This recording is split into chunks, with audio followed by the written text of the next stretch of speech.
The empire does not fall to cannon fire. It falls to signatures. In rooms dimly lit by oil lamps along the Bosphorus, maps lie spread across polished tables, their edges curling from years of use. Ink moves slowly across paper, pressed by careful hands. Seals are stamped. Promises are made. Outside, the city breathes as it always has. Ships pass.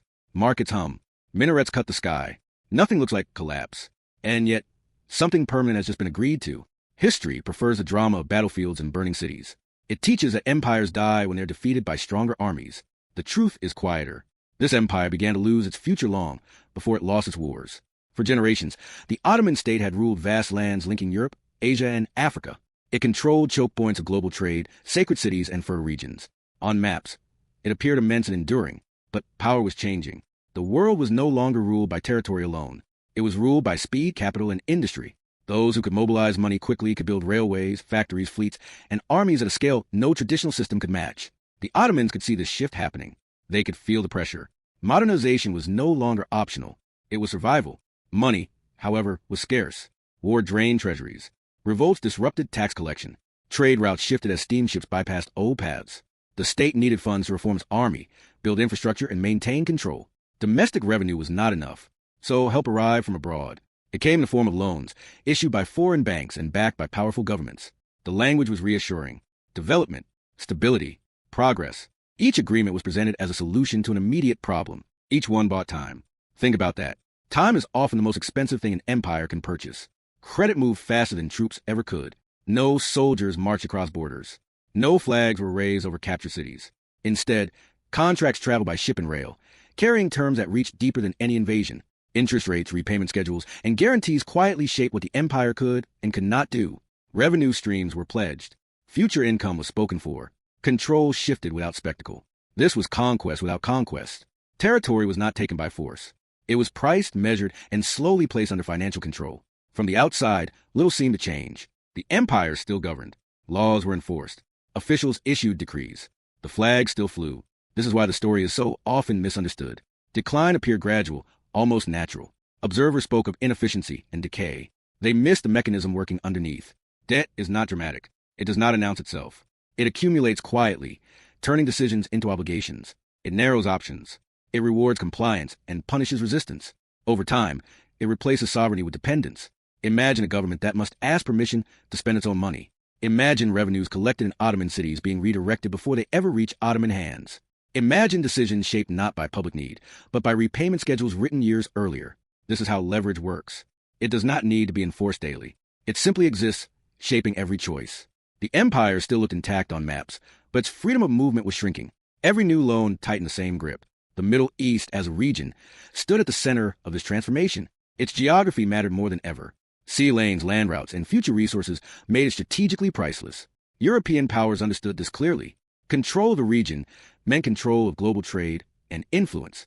But direct occupation was costly and risky. Financial dominance was cheaper and more flexible. Why fight wars when balance sheets could do the work? Why govern directly when influence could be outsourced through debt? This is the unsettling question at the heart of the story. How do you conquer territory without invading it? The answer lies in patience and accounting. Loans framed as assistance created obligations that outlasted governments. Infrastructure projects tied regions into external systems. Railways did not just move goods. They moved dependency. Ports did not just welcome ships. They redirected wealth outward. Each improvement came with conditions. Each condition shifted control slightly further away from the center. None of this happened overnight. There was no single moment of realization. That is what made it so effective. Crisis followed crisis, and each time, borrowing felt reasonable. War demanded funds. Reform demanded investment. Stability demanded compromise. The choice was never framed as sovereignty versus debt. It was framed as survival versus collapse. And survival, in the short term, always won. Think about that. When the future feels distant, it is easy to trade it away. The language of modernization masked the cost. Advisors spoke of efficiency and reform. Reports praised progress. New buildings rose. Telegraph lines connected provinces. These visible signs reassured both citizens and officials. But beneath them sat contracts that assigned control over customs, monopolies, and taxation. Money did not simply arrive. It came with instructions. And those instructions mattered more than any speech or decree. By the time the consequences became clear, reversing course was nearly impossible. Debt is not easily undone. It compounds. It accumulates interest, penalties, and expectations. Default invites intervention. Compliance invites deeper involvement. Either path leads away from autonomy. This is a trap. Once inside it, every attempt to escape seems to make things worse. The empire found itself managing decline rather than preventing it. This story is not about weakness alone. It is about timing. The Ottomans faced a world that had changed faster than their institutions could adapt. Industrial economies produced wealth at a scale that traditional systems could not match. Financial markets rewarded predictability and punished uncertainty. The empire needed access to that system, but access came at a price. Integration meant exposure. Exposure meant vulnerability. And vulnerability attracted leverage. The battlefield was no longer defined by trenches or fortresses. It was defined by ledgers and vaults. Decisions made in distant financial centers shaped life in Ottoman provinces. Interest payments influenced military readiness. Exchange rates affected food prices. Trade agreements reshaped local economies. These forces were invisible to most people, but they were relentless. They moved quietly, day after day, reshaping the structure of power. Think about the irony here. An empire built on conquest and administration now faced a form of control it had once mastered itself. Influence exercised without occupation. Authority enforced through obligation. The methods were familiar, but the direction had reversed. And unlike armies, debt does not withdraw. It does not grow tired. It does not negotiate surrender. It waits. As the 19th century advanced, the stakes only grew higher. Global competition intensified. New resources increased the value of the region. Strategic depth became essential to rising powers. The Ottoman state stood in the middle of these currents, trying to remain whole. It was not failing in isolation. It was being integrated into a system that rewarded others more than it rewarded itself. The result was not immediate collapse, but gradual dismantling. By the time borders were finally redrawn, the outcome felt sudden. Maps changed quickly. New names appeared. Old ones vanished. But the real transfer of power had already occurred. It had happened quietly, legally, and incrementally. The empire did not lose everything at once. It lost control piece by piece, signature by signature.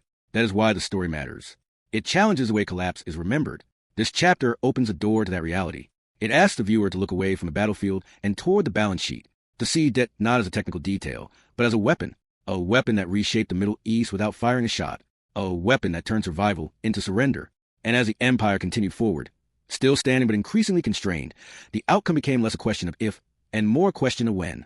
For centuries, the Ottoman Empire looked unbreakable because, in many ways, it still worked. In the heart of its cities, daily life followed familiar rhythms.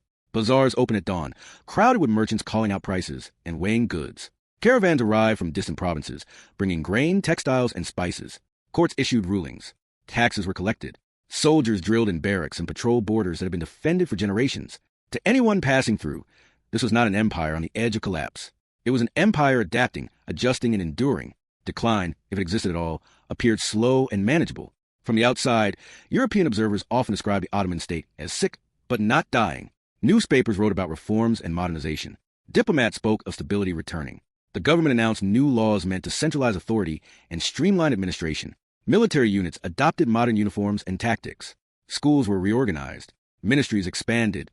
These were visible signs of effort and intent. They suggested a state aware of its problems and determined to fix them. And for a time, this illusion held. Technology reinforced that impression. Railways began to cut across deserts and plains, linking provinces that once took weeks to reach. Telegraph lines stretched from capital to frontier, carrying messages faster than any courier could ride. Steamships crowded major ports, their hulls heavy with machinery, steel, and weapons. Imagine standing on a dock and watching them arrive. Cranes swing. Crates are unloaded. The future seems tangible, almost inevitable. It looked like progress. It felt like strength. But progress had a price, and that price was rising fast. Industrial Europe had rewritten the rules of power. Wealth was no longer measured only in land or population. It was measured in factories, output, and capital. War itself had changed. Armies needed modern rifles, artillery, and logistics. Navies required steel ships and coal. None of this came cheap. For an empire stretched across 3 continents, the cost to stay competitive was enormous. Domestic revenue could not keep up. Tax systems built for an earlier era struggled to extract enough funds from a changing economy. Local elites resisted central control. Agricultural income fluctuated with weather and harvests. Trade routes that once passed through Ottoman lands increasingly bypassed them. Each year, expenses grew faster than income. The gap had to be filled somehow. And it was. Foreign capital stepped in to close that gap. Loans arrived with reassuring language and polished presentations. They promised to fund railways, ports, and military upgrades. They promised efficiency and growth. On paper, the terms looked manageable. Interest rates seemed reasonable. Repayment schedules stretched into the future. Each agreement addressed a specific need. None appeared fatal on its own. That is how the trap worked. Loans gradually replaced taxes as the backbone of state finance. Instead of extracting more from subjects already under strain, the government borrowed. Instead of reforming slowly and internally, it accelerated change with external money. This choice made sense in the short term. It reduced unrest. It maintained order. It allowed the state to function without painful immediate sacrifices. But it also shifted dependence outward. Foreign banks did not lend out of charity. They demanded guarantees. Revenue streams were identified and pledged. Customs duties, monopolies, and specific taxes were assigned as security. This meant that some income never fully entered the state treasury. It was earmarked in advance. Invisible lines were drawn between provinces and creditors. The empire still governed those lands, but the wealth they produced was no longer entirely its own. The illusion of strength persisted because the machinery of government kept moving. Officials still issued orders. Armies still mobilized. Public ceremonies continued. Most people felt little change day to day. Debt is abstract. It does not announce itself in the streets. It shows up quietly in budgets and balance sheets. That made it easy to ignore. And ignoring it became policy. European advisors played a key role in sustaining this illusion. They praised reforms and highlighted visible improvements. Reports emphasized growth potential and modernization. These assessments reassured lenders and justified further loans. They also reassured Ottoman leaders who wanted proof that their choices were working. Optimism became a resource of its own. It postponed hard questions. Think about the contradiction here.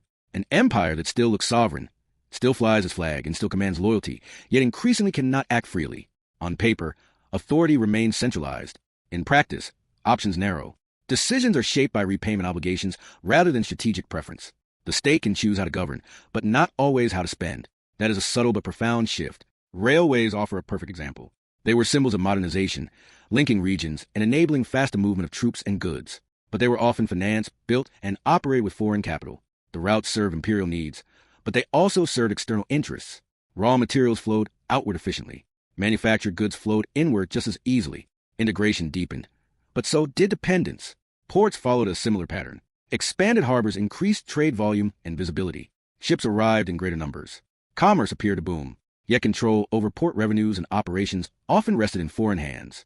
Fees and duties were structured to prioritize repayment. Local economies adjusted to serve external markets. Again, nothing collapsed. Everything functioned. But it functioned for someone else's benefit as well. The empire's leadership understood some of these risks. Debates occurred. Warnings were issued. But alternatives were limited. Refusing loans meant abandoning reforms, weakening defenses and risking unrest. Raising taxes aggressively risked rebellion. Cutting spending threatened security. Every option carried danger.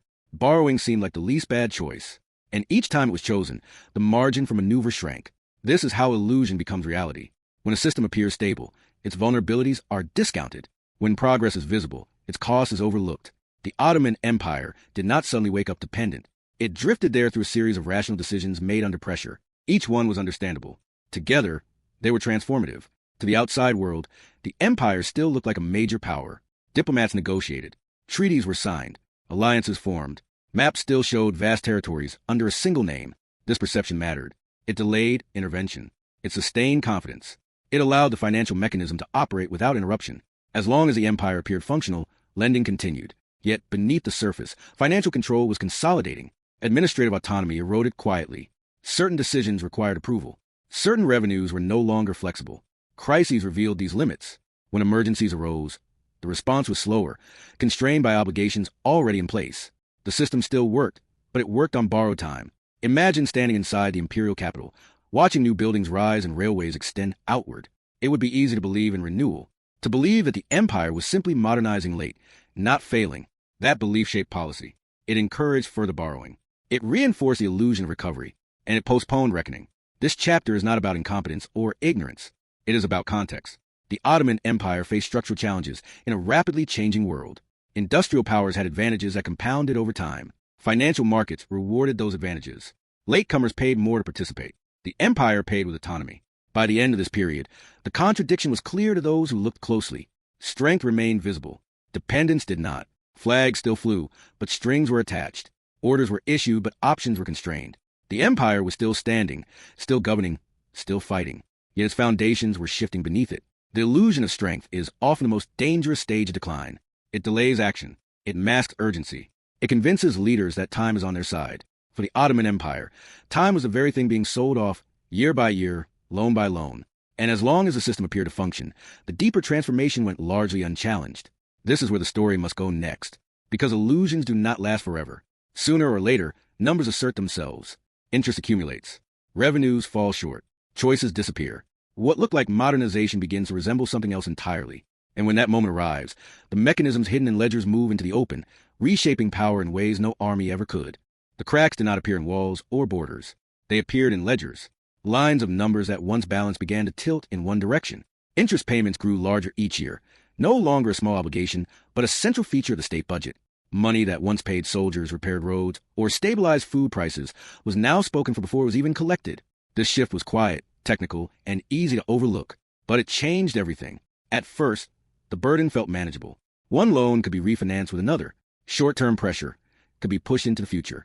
This strategy worked as long as confidence remained high. As long as lenders believed repayment would come, credit continued to flow. That belief mattered more than reality. But confidence is fragile. It depends on consistency, stability, and trust. When any of those weakened, numbers started to matter more than promises. Specific revenues became the focus. Salt, tobacco, customs duties, and port fees were reliable sources of income. They were predictable. That made them valuable as collateral. Slowly, these streams were assigned, overseen, and redirected.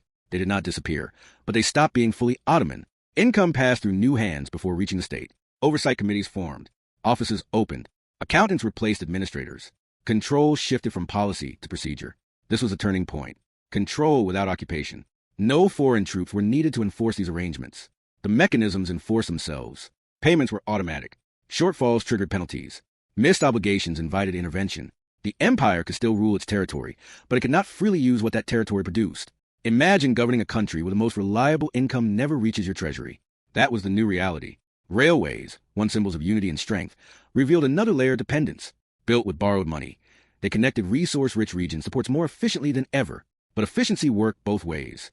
Raw materials moved outward faster than local industries could develop. Manufactured goods flowed inward, undercutting domestic production. The empire became more integrated into global trade, but on unequal terms. Growth occurred, but profits often left. Ports followed the same pattern. Trade volumes increased. Ships came and went.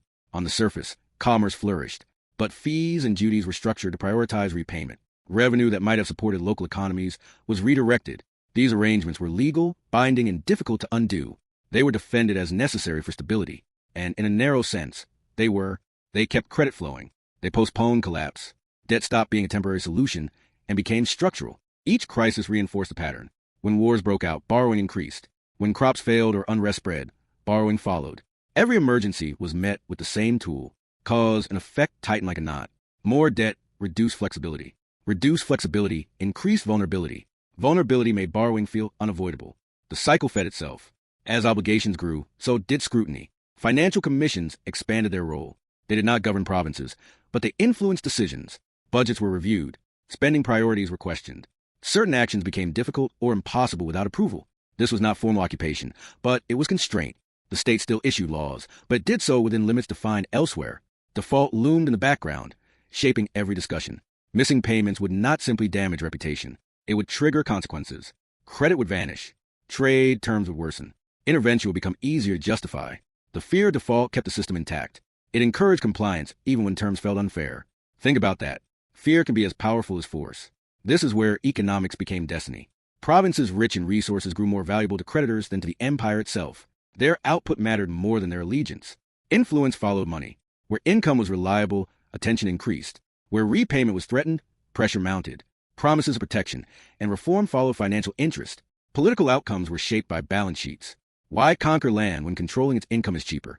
This logic guided decisions. It reduced risk. It avoided resistance. It allowed influence to expand without responsibility for governance. The empire absorbed the cost of administration and security. Creditors absorbed the benefits. It was an efficient system for those on the outside. From within, the effects were gradual but corrosive. Decision-makers found fewer options available. Policies that might have strengthened autonomy required funding that was already committed. Investment choices were shaped by repayment schedules rather than long-term needs. The state reacted to crises instead of shaping its future. Strategy gave way to survival. Public awareness lagged behind reality. Most people did not see the ledgers. They saw trains, ships, and officials. They felt taxes and prices, but not the structure behind them. When hardship increased, blame often fell on administrators or corruption. The deeper mechanism remained abstract. That abstraction protected it. Systems that are not understood are hard to challenge. International competition intensified these pressures. Rival powers watched closely. Each shift in control opened opportunities. Diplomatic pressure aligned with financial leverage. Agreements reinforced each other. The empire's room to maneuver shrank further. By the time leaders recognized how little freedom remained, reversing course required sacrifices that felt impossible. Consider the psychological dimension.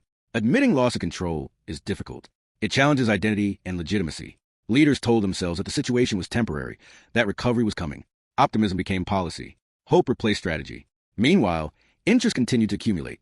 At a certain point, the numbers no longer worked. Revenue fell short. Payments were delayed.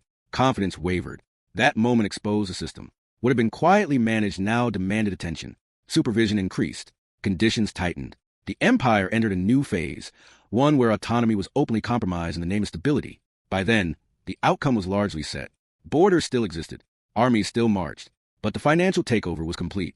The empire's fate had been decided not in a single crisis, but across decades of accumulation. Each loan had been a step. Each guarantee a concession. Together, they formed a structure that could not be dismantled without collapse. This chapter marks that realization, the point where decline becomes irreversible, not because of single failure, but because the system itself no longer allowed recovery. The empire had been hollowed out financially while remaining intact politically. That contradiction could not last forever. When borders eventually fractured, the world saw chaos and war. What it did not see was a long preparation, the years of financial control that made fragmentation manageable for those on the outside. The empire's collapse looked sudden only because its dismantling had been hidden in plain sight. Think about the lesson here. Power does not always disappear when authority does. Sometimes it relocates. Sometimes it flows through channels that are legal, contractual, and invisible. By the time the consequences appear on maps, the decisions that cause them are long past. This is how an empire lost its future before it lost its territory. How economics replaced armies as a decisive force. And how, when the final reckoning came, it followed lines drawn not by generals but by accountants. Collapse did not arrive with a single battle or a single treaty. It arrived in fragments.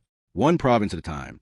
One administrative decision after another. Authority weakened unevenly, then suddenly. What had been managed decline turned into rapid unraveling. Provinces that once sent taxes and troops to the center began to drift away, pulled by external guarantees and internal exhaustion.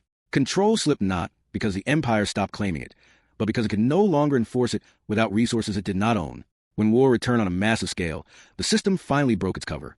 Emergency spending surged. Revenues collapsed. Trade routes were disrupted. Food shortages spread. The financial mechanisms that had once stabilized a state now constrained it. Obligations remained fixed while capacity vanished. Payments missed their deadlines. Confidence evaporated. The response was not patience, but supervision. What had been informal influence hardened into formal control. Territories were reclassified, restructured, and reassigned. New administrative frameworks appeared, justified as temporary measures. They were not temporary. Sovereignty was replaced with oversight. Borders were redrawn to secure trade corridors, ports, and resource access. The logic was consistent. Land mattered less than what flowed through it. Stability was defined not by self-rule, but by reliability. Regions that could guarantee output were prioritized. Those that could not were reorganized. Crowds filled streets celebrating the end of empire. Flags changed. New leaders spoke of independence and renewal. For many, it felt like liberation. The old order had failed. A new one promised opportunity. But beneath the celebrations, the financial architecture remained largely intact. Debts did not disappear with the empire. They were inherited, renegotiated, and enforced. Assets were reassigned. Revenue streams stayed pledged. Power shifted hands, but rarely returned home. This is a quiet aftermath that shapes the modern Middle East. Economies were structured around exports rather than internal development.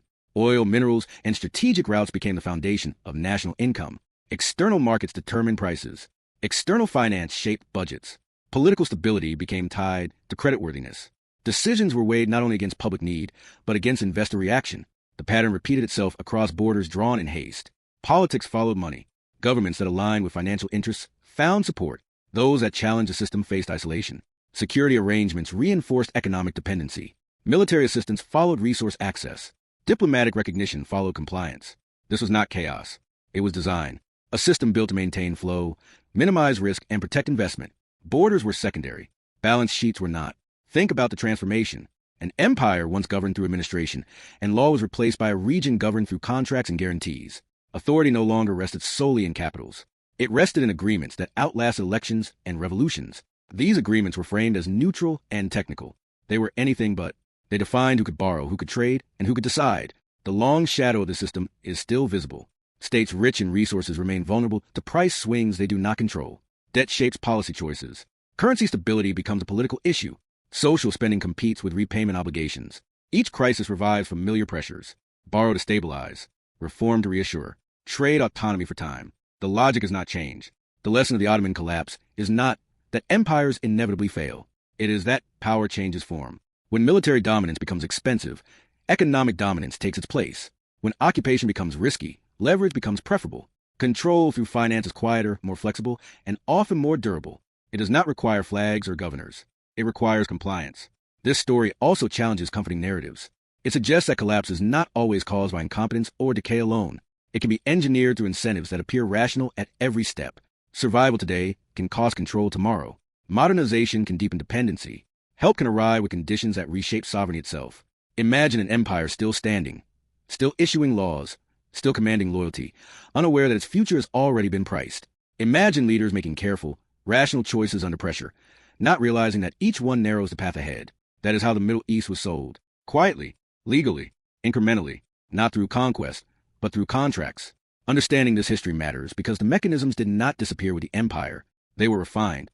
They were exported. They became standard practice. Debt remains a powerful tool. Currency remains a lever. Trade remains a channel of influence. The forms are modern. The logic is old. Empires do not always collapse when they lose wars. Sometimes they collapse when they accept the wrong kind of help, when immediate relief obscures long-term cost, when survival is purchased at the expense of autonomy. The Ottoman experience is not a relic. It is a warning written across a century of decisions. As the modern world faces its own cycles of debt, dependency, and leverage, the story echoes with uncomfortable clarity. The battlefield may look different, but the weapons are familiar. Numbers still move faster than armies. Contracts still reach deeper than borders. And outcomes are often decided long before they become visible. If this story changed the way you see power, history, and the modern world, subscribe for more cinematic documentaries that explore the forces shaping our past and present. And share this story, because understanding how empires fall is a first step toward recognizing when it might be happening again.